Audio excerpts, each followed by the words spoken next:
The great white throne judgment is a severe judgment that the unbelievers will go through. It is a severe judgment that is based on the punishment of sins. This judgment will happen after the millennial reign of Christ, after the 1,000-year reign of Christ, which is described in Revelation chapter 20, verses 11 through 15, which says, "And I saw a great white throne, and him that sat on it, from whose face the earth and the heaven fled away, and there was found no place for them. And I saw the dead, small and great, stand before God, and the books were open, and another book was open, which is the book of life. And the dead were judged out of those things which were written in the books according to their works. And the sea gave up the dead which were in it, and death and hell delivered up the dead which were in them, and they were judged every man according to their works. And death and hell were cast into the lake of fire. This is the second death. And whosoever was not found written in the book of life was cast into the lake of fire." Now, the ones that will be at this judgment, it is clearly described in Revelation chapter 21, verse 8.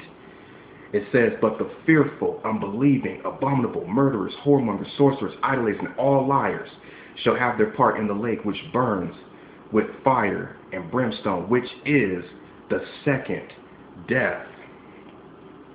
You know, it was really something what Jesus was talking about in Matthew chapter 7, verses 21 through 23, where in verse 21, where he was talking about not everybody that calls me Lord, Lord shall enter into the kingdom of heaven.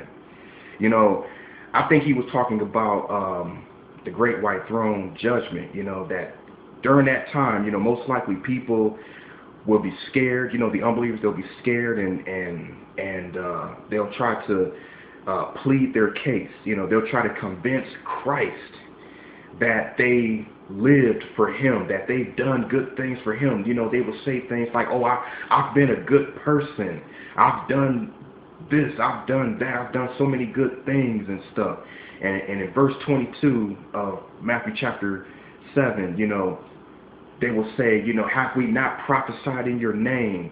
Have we not cast out devils? Have we done many wonderful works in your name?" And in verse 23, Jesus will say to them, he says, "Then will I profess unto them, I never knew you.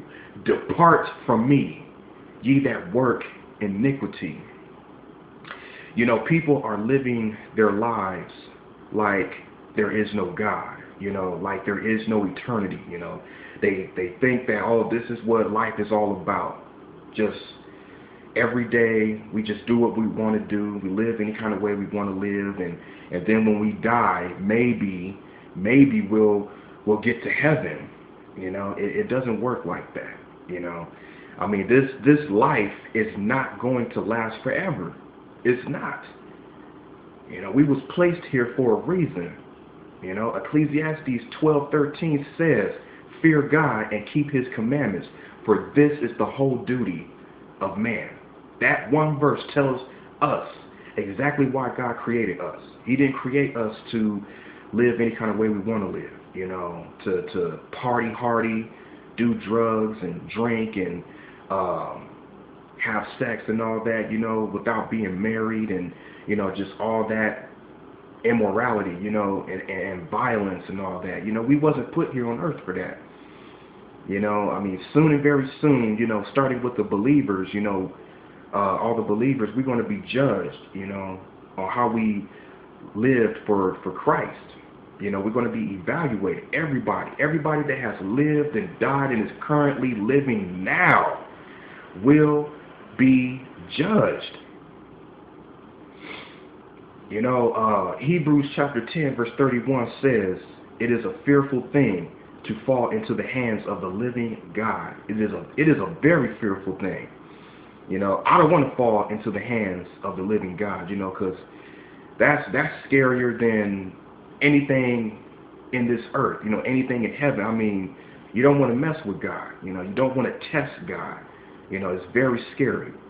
So, you know, all I'm saying is, to the unbelievers out there that are watching this video, please accept Christ, because, our time here is limited, and I mean, we could die at any moment. Jesus can come back at any moment, and people are just not taking their eternal security seriously. Please accept Jesus as your Lord and Savior. Please do it. Please watch my video. Now is the day of salvation, because our time is limited, and you do not want to be at the great white throne judgment. You do not want to be there.